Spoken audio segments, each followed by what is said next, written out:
We're walking through this neighborhood down Via Santo Spirito with one particular goal in mind. We're looking for the church of Santa Maria del Carmine, but along the way, don't let that end goal blind you to the beauties that you'll find in the buildings, the shutters, the lanterns, and finally we arrive at the Piazza del Carmine and the important church of Santa Maria del Carmine. It's important not so much for its exterior or even for the church itself, but for the Brancacci Chapel. As you can see from the outside, it's very plain. There is no facade at all. And this is true of several of the churches in Florence. They never got around to finishing the church. It's simply a brick facade, and there's no marble facing on the church. Originally constructed back in the 13th century, it was severely damaged in a fire in 1771, and then it was rebuilt in this Baroque style that you see today. It looks more like a church from Rome rather than from Florence. It's one of the more unusual interiors in Florence because you don't find this highly elaborate and decorated Baroque style hardly anywhere in the city. But again, we've come to Santa Maria del Carmine not to see the Baroque nave or the elaborate ceiling murals. We've come to appreciate the Brancacci Chapel with frescoes painted by Massachio in the earliest days of the Renaissance. And here it is. It's the side chapel just to the right of the altar in Santa Maria del Carmine. Unfortunately, as you'll find very often when you're visiting Italy, when you're visiting the churches or the museums, the part that we've come to see is closed off for the day. The Brancacci Chapel was inaccessible, so instead we'll just appreciate the beautiful ceiling murals of the church and have a look around at the architecture, and we'll hope to come back another day to see these important fresco works by Massachio. But the church itself was a rewarding experience, and you'd never guess from the austere, plain exterior of the building the lush, beautiful interior decorations that you can enjoy when you go in. So you have to know where you're going when you walk around in Florence. You might just pass that church on by, think, oh well, just another building. But if you have your guidebook, if you have your map, and if you've been paying attention to World Traveler, you'll know which are the highlights to go for when you're in the city. And one of the destinations that must be on your top 10 list of things to see in Florence is the Pitti Palace. This magnificent structure contains one of the greatest museums of art in Italy. This palace was the home of the Medici, the powerful family that ruled Florence for hundreds of years, and particularly during the 16th century, when Florence became the most powerful and the wealthiest city in all of Europe. The Gallery Palatina is the family collection of the Medici, and it's displayed very much like it was when the Medici were living here in the 16th and 17th centuries. So it's a rare and genuine experience to see how the most powerful family in the wealthiest city in Europe displayed their personal collection of fine arts. The ceilings are done by Pietro Cortona, probably the greatest ceiling painter in the world after Michelangelo. And here we're enjoying the statue of Venus by Canova, one of the prettiest sculptures that you'll find anywhere. And what a setting, what a colossal setting. This is perhaps the grandest art museum in the world. Now that's a stretch, that's saying something compared to the Louvre, compared to the National Gallery in London, and so on, but just admire these paintings. They're in their original frames, and they're all hung so closely together, and there's great masterpieces here by Raphael and Titian and Tintoretto, Velázquez. There's great works of sculpture. There's an amazing architecture, and the symbiosis of the entire assemblage presents an overwhelming display. This is a place where you could be just overtaken by Stendhal syndrome. Too much culture, almost too much art, too much beauty in one place. It's packed in to the maximum. What a grand experience it is. The Room of Jupiter features a naked Victory carved by Consado and a ceiling again by Pietro da Cortona with the allegory of Jupiter. One of the Medici's favorite paintings in their collection is the Madonna of the Chair, painted by Raphael, who also painted the portrait of Angelo Doni.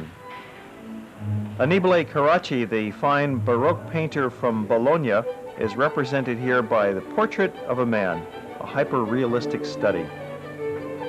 The Medicis even ventured as far as Spain to collect this painting by Velázquez, a portrait of Philip IV. And in the Iliad room, we have another wonderful ceiling fresco, this time by Luigi Sabatelli, illustrating episodes from the Homeric poem, the Iliad. The Statue of Charity is by Lorenzo Bartolini, and on the opposite wall, the grandiose Assumption by Andrea del Sarto. There's also beautiful views to be had outside the windows of this palace. You can see the Duomo across the river and the characteristic clay tile rooftops of Florence. Every place you look in the Pitti Palace, there's something else beautiful to behold. In fact, throughout the whole city, no matter where you turn, you'll find great beauty. Here, a sculpture based on a lost painting by Michelangelo. There's one painting by Caravaggio in his typically luminous style, the Sleeping Cupid. The famous Madonna and Child by Filippo Lippi. He was the teacher of Botticelli, and you'll find this in the room of Prometheus. And out in the backyard of the Pitti Palace, you'll find the Boboli Gardens. These are open to the public. They were the inspiration in Paris years later for the Luxembourg Gardens. There's tricks of illusion that make the gardens appear much deeper, much larger than they actually are. There's some graceful statues scattered throughout the Boboli Gardens. Another of the virtues of the Pitti Palace. So in summary, in the Pitti Palace, we've got a collection of 11 paintings by Raphael, 16 pictures by Andrea del Sarto, 14 Titians, 12 pictures by Rubens, 5 pictures by Veronese, and paintings by Van Dyck and Bruegel, Filippo Lippi, Fra Bartolomeo. Many of the great paintings of the Italian Renaissance are here inside this grandiose Palace of the Medici, the Pitti Palace. You'll find it just across the Arno River. You just cross the Ponte Vecchio and keep on walking, and soon enough you'll come to that great palace, and it's certainly worth your visit, as you've just seen. Well, we've got to clean our minds out from all of this high art and look at some t-shirts and souvenirs and take another break. You can't overdo it when you're looking at the museums, but there's art all around you in Florence. There's no way to escape it. This artist looks like he could have been the model for Michelangelo's David. This is right in the middle of the Ponte Vecchio, that venerable bridge which is the home to the gold shops and the jewelry stores. The goldsmiths have been working their trade here on the Ponte Vecchio for nearly 400 years. They even have little workshops upstairs, so they make many of these pieces right on the spot. Another kind of treasure is the food of Florence. This is one of our favorite pizzerias in the city. It too is just near the Ponte Vecchio on the main street that connects the Ponte Vecchio back to the Duomo. And too often the pizzerias of the city get a bad rap as just being mundane fast food, but in this particular place they specialize in a variety of exotic vegetable toppings. So if you're hungry and you're near the Ponte Vecchio, search out the Piccadilly Pizzeria and you'll be very pleased. It's an inexpensive quick lunch, and they have a little garden in the back you can sit down and eat, or just take it to go and walk back to the banks of the Arno River. Enjoy a nice picnic with a view of the bridges of the Arno. Many of these bridges were bombed out during World War II and rebuilt in their original style. The Ponte Vecchio, fortunately, was spared by the Germans. They took a liking to it and decided not to blow it up. Little did they know it contained some important telephone lines that maintained communication between the Allied defense forces. Crossing back now to the main side of the river, we're walking in some of the characteristic back streets of Renaissance Florence, lined with many exclusive boutiques, fascinating shops for some window shopping, or if you feel like splurging, buy yourself an outfit in Florence. And along with window shopping, of course, it's a great place for people watching.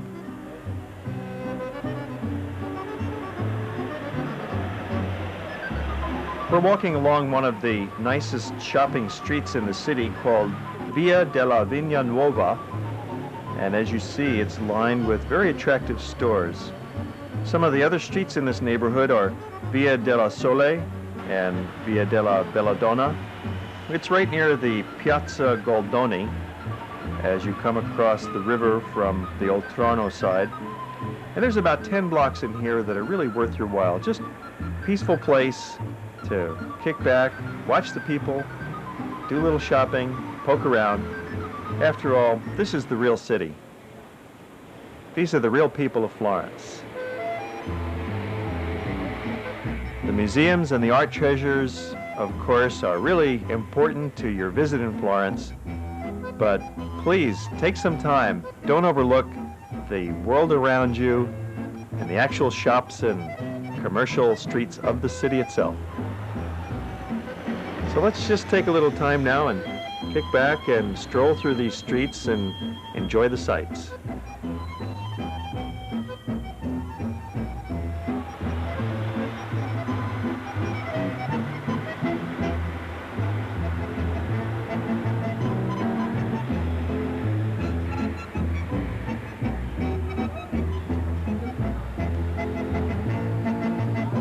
Florence presents a fascinating blend of the old and the new.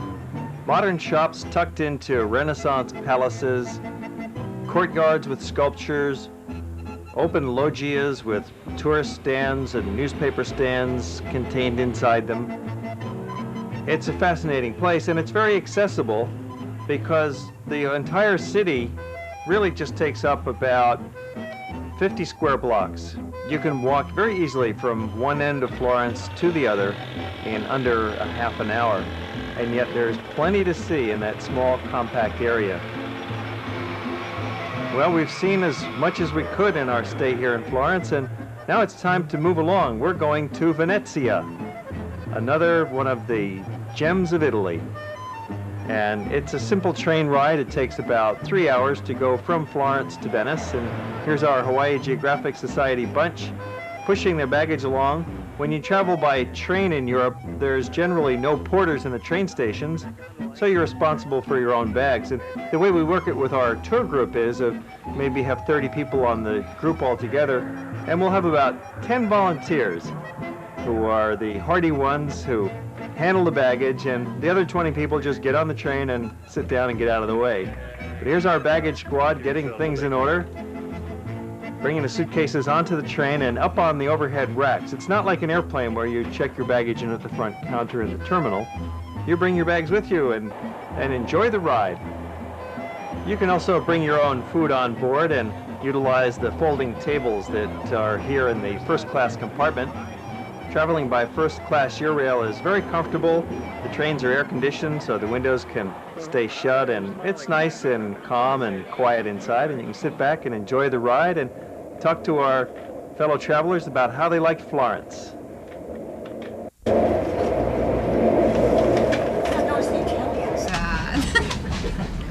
What did you think about Florence? I loved it. I was particularly impressed with the Santa Croce and the shopping. Mm-hmm. And did you buy anything? Mm-hmm. What did you buy? I bought a leather jacket. Wow. Good buy. That's the main trophy in Florence, yeah. And it was good quality and... I think so. Uh-huh. Seemed like it. How many dollars was it? $250. Uh-huh. For a fashionable jacket? I think it was a good buy. Uh-huh. Good. Anything else in Florence? I think those are the highlights for me. Uh-huh. Santa Croce, yeah. Shopping. Yeah, it's a great city for shopping. Okay. Yourself, you have any comment about Florence? Well, I thought it was nice to go and see David. I really was impressed with David, you know. And somehow the people there were so friendly, and was really a nice shopping area too, and we had a great time. I like Florence. Florence was inspirational. The art. There were a lot of other tourists there, but I'd like to go back again. 3 times I tried to buy a painting. Raphael, Titian, Da Vinci, and they laughed at me. $100 I tried to get them. American money. American money too, yeah. They wouldn't take dollars. No, no. Cheapskates. Too bad, too bad. I'm never coming back.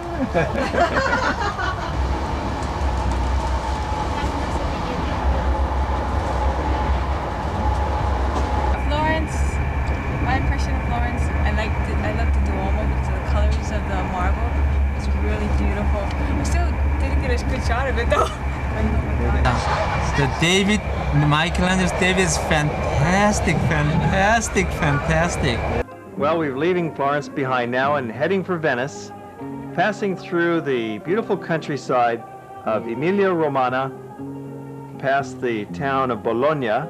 Very agricultural district through here. There's not very many factories along the way. There's some grape vineyards for the wines, the Chianti wines of Emilia-Romagna and Tuscany, and different kinds of agricultural crops, a lot of wheat and grains, peas, produce, and there's also some food on board. There's a coffee cart that gets pushed down the aisle with some sandwiches and snacks.